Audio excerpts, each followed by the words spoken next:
Welcome to my channel. నేను మీ శ్రావణి. అందరూ ఎలా ఉన్నారు? నేనైతే చాలా బాగున్నాను. మీరు కూడా బాగుండాలని కోరుకుంటున్నాను. ఇవాళ నేను హోటల్స్లో చేసుకుంటారు కదండి, టమాటో పులావ్ లేదా కుష్కా అంటారు కదా, అదన్నమాట ప్రిపేర్ చేసి చూపించబోతున్నాను. టేస్ట్ అయితే సూపర్ ఉంటుందండి. ఇంకెందుకు ఆలస్యం, స్టార్ట్ చేసేద్దాం. ముందుగా కుక్కర్ పెట్టుకొని అందులోకి కొద్దిగా ఆయిల్ అలానే కొద్దిగా నెయ్యి వేసుకొని హీట్ ఎక్కిన తర్వాత ఆవాలు, జీలకర్ర, అలానే ఒక 4 ఇలాచి, అలానే 4 చెక్క, 4 లవంగాలు, అలాగే కొద్దిగా పత్తర పువ్వు, కొద్దిగా బిర్యానీ ఆకు వేసుకొని ఒకసారి బాగా మిక్స్ చేసేసుకొని ఇవి కుక్ అవనివ్వాలి. తర్వాత కొద్దిగా కరివేపాకు వేసుకొని చిట్పట్లాడనివ్వాలి. తర్వాత 2 పచ్చిమిర్చి సన్నగా కట్ చేసుకొని వేసుకోవాలి. తర్వాత కొద్దిగా ఆనియన్స్ వేసుకొని మంచి కలర్ వచ్చే వరకు ఫ్రై చేసుకోవాలి. ఫ్రై అయిన తర్వాత ఒక 1.5 స్పూన్ అలాగా అల్లం వెల్లుల్లి పేస్ట్ వేసుకొని అది కూడా పచ్చివాసన పోయే వరకు కుక్ చేసుకోవాలి. తర్వాత బాగా పండిన టమోటాలు ఒక 2 సన్నగా కట్ చేసుకొని వేసుకోవాలి. వేసుకొని బాగా మిక్స్ చేసేసుకొని గుజ్జులాగా అవనివ్వాలి. తర్వాత ఇందులోకి కొద్దిగా పసుపు, అలానే కారం, తగినంత సాల్ట్ వేసేసుకొని ఇది కూడా బాగా ఒకసారి మిక్స్ చేసేసుకోవాలి.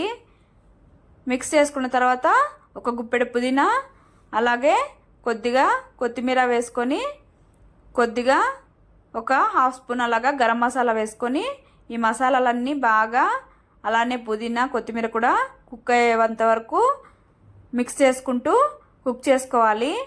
మంటనైతే లో టు మీడియం ఫ్లేమ్లో మాత్రమే పెట్టుకొని కుక్ చేసుకోవాలి, లేదంటే అడుగంతా మాడిపోతుందండి. తర్వాత బాగా చిలికినటువంటి పెరుగు ఒక 1/2 కప్పు వేసుకున్నాను.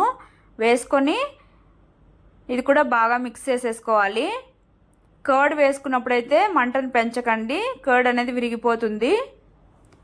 మిక్స్ చేసుకున్న తర్వాత అది కూడా తర్వాత నేను వాష్ చేసుకొని పెట్టుకున్నటువంటి రైస్ వాటర్ అంతా వంపేసి వేసేసుకొని స్లోగా రైస్ అంతా ఒక 2 మినిట్స్ అలాగా కుక్ చేసుకోవాలి. కుక్ అయిన తర్వాత నేను ఇక్కడ నార్మల్ రైస్ యూస్ చేస్తున్నానండి. 1.5 కప్ తీసుకున్నాను. వాటర్ అయితే 2 కప్స్, అలానే ఒక 1/2 కప్పు ఎక్స్ట్రా వేసుకున్నాను. వేసుకొని ఒకసారి బాగా మిక్స్ చేసేసుకొని కుక్కర్ మూత పెట్టుకొని ఇక్కడ మీడియం ఫ్లేమ్లో అయితే 2 విజిల్స్ వస్తే సరిపోతుందండి. హై ఫ్లేమ్లో అయితే 2 to 3 విజిల్స్ పెట్టుకుంటే సరిపోతుంది. తర్వాత స్టీమ్ అంతా వెళ్ళిపోయిన తర్వాత ఓపెన్ చేసి ఒకసారి అడుగు భాగం నుంచి ఇలాగా మిక్స్ చేసేసుకోవాలి. చూడండి, రైస్ పొడి పొడిగా చూస్తుంటేనే తినేయాలనిపిస్తుంది కదా.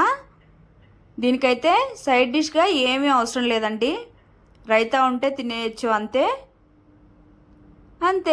Easy and tasty tomato pulao ready అయిపోయింది. మీరు కూడా వెళ్ళి ట్రై చేసేసి తిని మీకు ఎలా వచ్చిందో కామెంట్ సెక్షన్లో కామెంట్ చేయండి. బాయ్.